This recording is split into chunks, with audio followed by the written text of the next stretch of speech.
Magandang araw mga bata! Kumusta kayo? Oras na naman para tayo ay magbasa at makinig ng kwento mula kay Teacher Arnie. Sa araw na ito, ang ating tampok na kwento ay tungkol sa ang alamat ng butiki.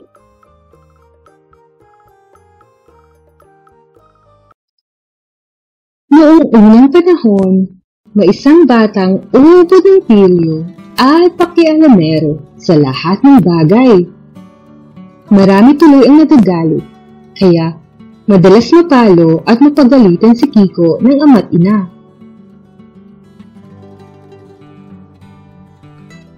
Gayunpaman, wala ring kadala-dala ang batang ito na lalong tumigas ang ulo at wala pang galang sa matatanda.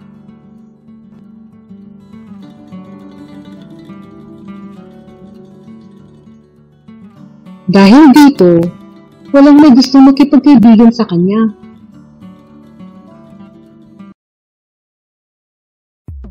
Palibhasa walang kalaro, ang mga hayop na lang ang ginawang libangan nito.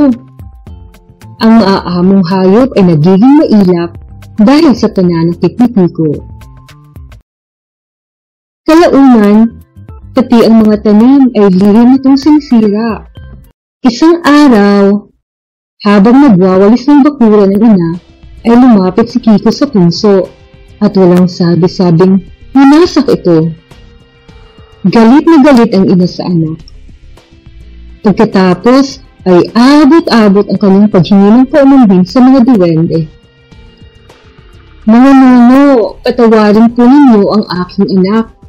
Hindi na po siya uulit. Magpapakabait na po siya. Pangako po.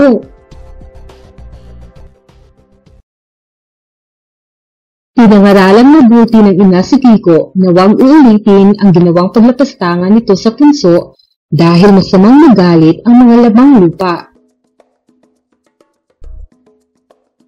Subalit kinabukasan, matapos isuga ang kalabaw ay bayawak naman ang napagtuon ng pansin ng batang sutil. Sinundan niya ito ngunit nawala nang sumuot sa nakausling ugat ng puno. Hawak ang tirador ay sinaliksik ni Kiko ang buong paligid.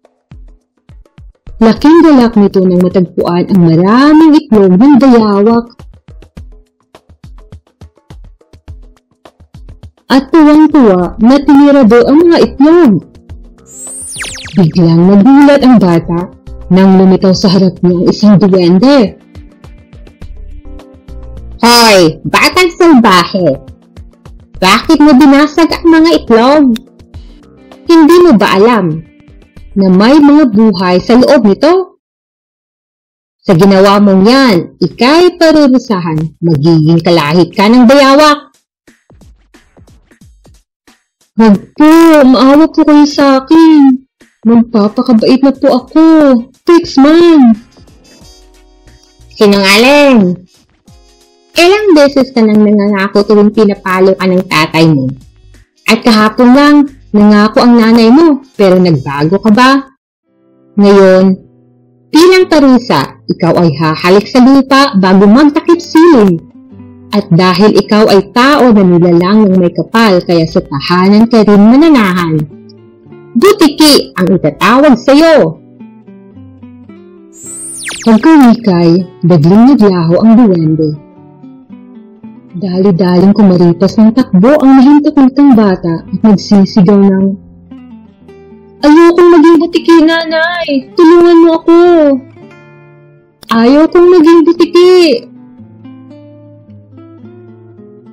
Napadumaw ang ina at kitang-kita niya ang pagkasabasog ng anak bago pa man ito makaakyat ng hagdan.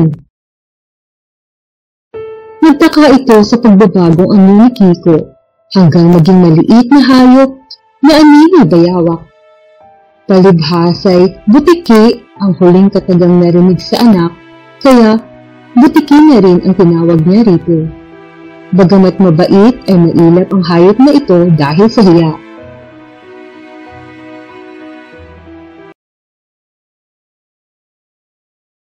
Patuloy pa rin ang paghalik ng butiki sa lupa tuwing dapit hapon.